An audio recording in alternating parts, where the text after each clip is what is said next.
Panorama group, जो सोचता है वो करता है। नीतीश कुमार भारतीय जनता पार्टी या चिराग पासवान की बात कर लिए तो ये सभी अभी इंतजार कर रहे हैं। 2 सीटें तो बिल्कुल क्लियर है एनडीए में कि उपेंद्र कुशवाहा काराकट से चुनाव लड़ रहे हैं और जीतन राम मांझी गया से। लेकिन बाकी के जो सीट हैं उन सीटों की अगर बात करें तो 38 सीटों पे अब तक उम्मीदवारों का घोषणा नहीं हुआ है। कमोबेश ये मान सकते हैं आप कि चिराग पासवान हाजीपुर से इस बार चुनाव लड़ रहे हैं, लेकिन वो भी अभी डिक्लेयर नहीं हुआ है। इसके साथ साथ भारतीय जनता पार्टी कौन सी स्ट्रेटजी अपनाएगी और आखिर इतनी देर क्यों हो रही है, नीतीश कुमार क्या करेंगे, इन सभी बातों को लेकर के असमंजस की स्थिति पैदा हुई है। और इस असमंजस की स्थिति में एक स्ट्रेटजी साफ नज़र आ रही है कि कहीं ना कहीं इन सभी को लालू प्रसाद और तेजस्वी यादव ने एक अलग तरह का माहौल बना के रख दिया है, जिससे इनकी समस्याएं कम होने का नाम नहीं ले रही है। आपको बता दें कि इस पूरी कहानी में लालू प्रसाद ने जिस तरह से मनमानी किया है और जिस तरह से वो अपना काम कर रहे हैं, वो साफ बता रहा है कि महागठबंधन की तरफ से जो कुछ भी हो, लेकिन तेजस्वी को संट करके लालू प्रसाद ने जब से अपने हाथ में कमान लिया है, ये साफ नज़र आ रहा है कि बात बड़ी है और लालू प्रसाद ने सब कुछ तय कर लिया है। आपको बता दें कि अब तक पहले एनडीए के इंतजार में पारस और साहनी दिल्ली में डेरा डाले हुए थे, तो अब बिहार का चक्कर काट रहे हैं। आपको बता दें कि लालू प्रसाद ने 24 घंटे के अंदर 6 लोकसभा सीटों के लिए टिकट बांट दिया है और इन 6 लोकसभा सीटों पर कड़ी मुकाबले की बात कही जा रही है। कैंडिडेटों की घोषणा के बाद राजद सुप्रीमो ने यह साफ कर दिया है कि उनका इरादा क्या है और वो करने वाले क्या हैं। एक तरफ जहां उन्होंने पूरा का पूरा गेम ही पलट दिया है, वहीं पारस साहनी को छोड़कर अगर देखा जाए तो इनकी तो अभी कोई बातचीत ही नहीं फाइनल हो पाई है। लेकिन कांग्रेस और लेफ्ट को भी उन्होंने कहीं ना कहीं संट कर दिया है। लेफ्ट इसे गलत बता रहा है तो कांग्रेस पूरी तरह से इस मामले पर खामोशी अख्तियार किए हुए है। कांग्रेस प्रदेश अध्यक्ष की बात हमने आपको बताया कि उन्होंने अपने प्रवक्ताओं को भी चुप रहने का संकेत दिया है। हालांकि प्रेस कॉन्फ्रेंस करके उन्होंने अपनी बात रखी जरूर थी, लेकिन अभी तक ये तय नहीं हो पाया है कि कांग्रेस करेगी क्या। क्या कांग्रेस अकेले चुनाव लड़ेगी या फिर लेफ्ट नए विद्रोह की तरह सामने आएगी।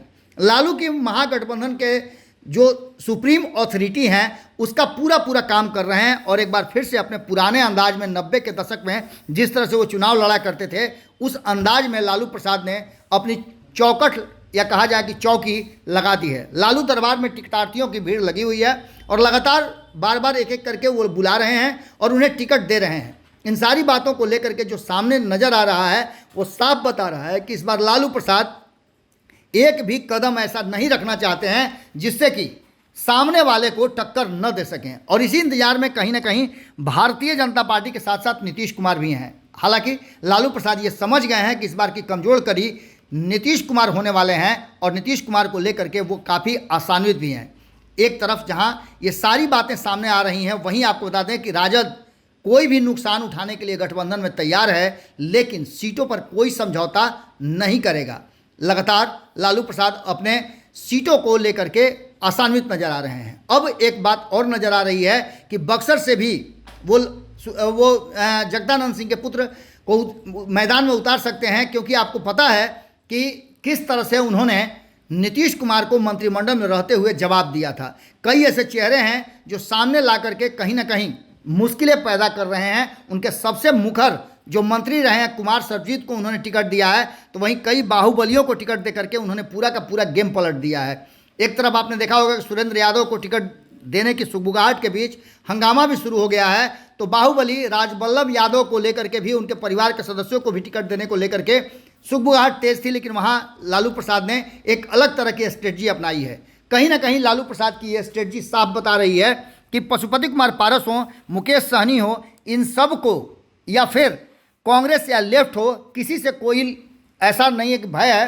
30 सीटों पे अपने चुनाव लड़ने की तैयारी कर चुकी है राष्ट्रीय जनता दल और लालू प्रसाद ने कमर कस लिया है। इस बीच आपको बता दें कि तेजस्वी यादव को इस पूरे मामले से बिल्कुल अलग रखा गया है और अंत में लालू प्रसाद जब टिकटों का फैसला कर लेंगे तो तेजस्वी यादव को सामने किया जाएगा और चुनाव की रणनीतियाँ बहुत तेज़ी से आगे बढ़ेंगी।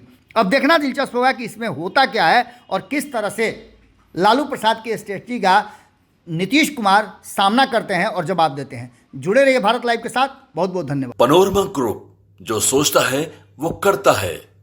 अगर ये वीडियो पसंद आई और वह बिहार के राजनीति और बिहारियत से सरोकार रखेनी तो सब्सक्राइब बटन दबा के चैनल के सब्सक्राइब कर ली। ओजे एगो घंटी बा, ओकरा बटन दबा देला से कुल सटीक और मारक खबर रुआ मुफ्त में मिल जाई। अगर रुआ पत्रकारिता के हमनी के नया प्रयोग में सहयोग कर चाहतानी तो ज्वाइन बटन दबा दी। पेटीएम नंबर नोट कर ली 9386816700। धन्यवाद।